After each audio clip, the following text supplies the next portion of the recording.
Good morning, friends. Welcome back to another exciting day and another brand new portal.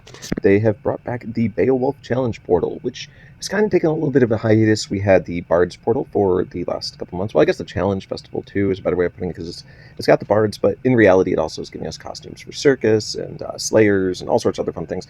I know someone who is very disappointed that we didn't see the challenge portal this month because in reality she is very excited for the pets to make their debut with costumes, as this portal does include pets. So I'm hoping that will come around for her relatively soon. But as for now, let's focus on the fact that we have the challenge festival here and a brand new hero in this Freawaru. Yeah, okay, you know what? That's fine. She's looking kind of fun with her like weaved banner there and so on and so forth.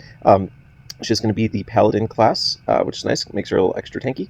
A reminder of the Beowulf family bonus. We are going to have a bonus for 1 or 2 heroes, and it is a 75 or 100% chance that a random cleansable status ailment, chance to cleanse a random cleansable status ailment from all allies when this character receives damage from an enemy's special skill.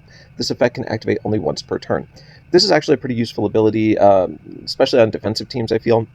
If you put these guys in a place where they're going to take special damage fairly often, it will be doing a passive cleanse effect for your team, which can be very helpful on some of these nasty dots that have been coming out recently. So, pretty cool stuff. Then we also have 3 passives. The first one is mana per enemy buff. Gains a small amount of mana every time a status effect buff that the enemy team has...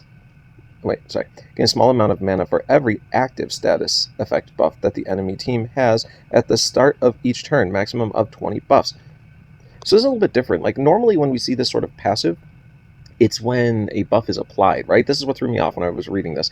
I was assuming it functioned the same way. This is different. This activates every single turn. It's going to calculate how many buffs the opposing team has, and then it's going to give her boosted mana every turn based on the number of buffs that they have. This is actually a little bit more powerful than waiting for new buffs to be placed up.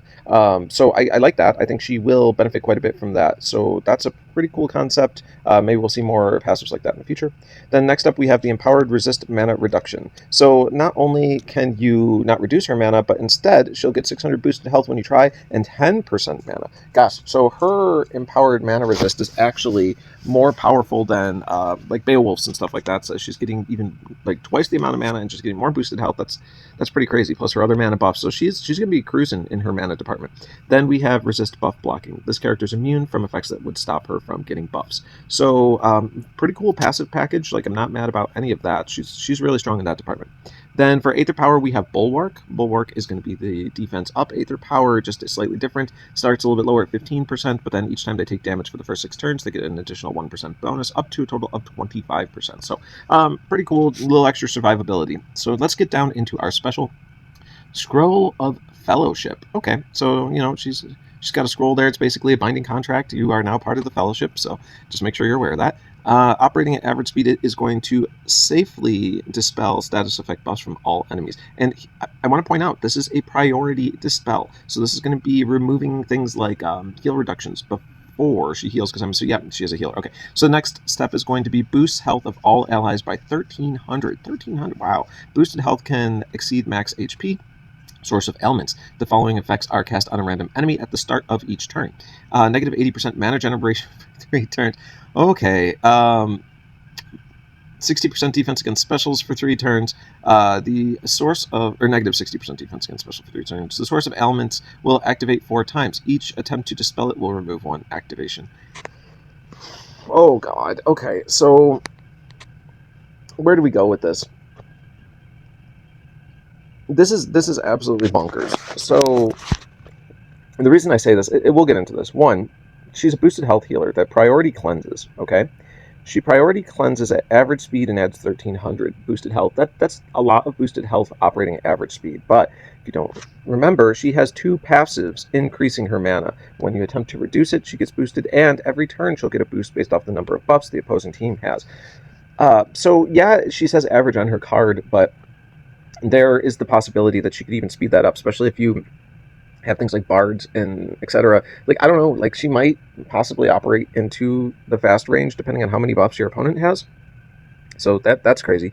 Then also, like I said, she has her nice priority dispel, but she's also doing this status, or this Source of Ailments. I want to point out she's reducing mana generation by 80% on characters for 3 turns. 80 0.80. Like, you're that's so much. That's so much mana reduction. Like, you thought the moths were bad at 30%? I mean, this girl's putting one up each turn and she is doing 80. Like, you're basically stopped dead in your tracks. Like, what's the point? If you're gaining 20% mana, I promise you, you're not even going to really see your mana gain when you're matching tiles at that point. Wow. Okay. That's gross. That's literally gross. And negative 60% defense against special skills as well. As if the negative 80% mana generation was not enough, let's just completely weaken them versus special attacks as well. Okay, and this has an attempt to activate 4 times. So I'm still trying to make sure I understand this. I think what that basically means is that it has like 4 activations. In other words, it's going to attempt to put this debuff up 4 times, and once it's activated, once it's gone up 4 times, I'm pretty sure this thing disappears. Like, I think that's to ensure that it doesn't work kind of like a lasting debuff. I think it's sort of a tick down counter to just, kind of in theory only last for 4 turns. But I'm not entirely sure how that works, only because I don't have any of these characters with the source of ailments or the source of buffs, etc. But anyway, long story short, let's get to the grading. This character's, honestly, I think she's a straight 9. Like, she's doing so much. She's got her priority cleanse. She's wrecking. God, I'd say she's 9.5. Like, like I said, I don't give 10s out very often, but this girl's gonna wreck people. Like, between her reduced mana that she's putting on people, the safe cleansing, the boosted health, operating at faster than average. Like, I'm not gonna say she's operating at fast, but she will operate at faster than average because of her passives.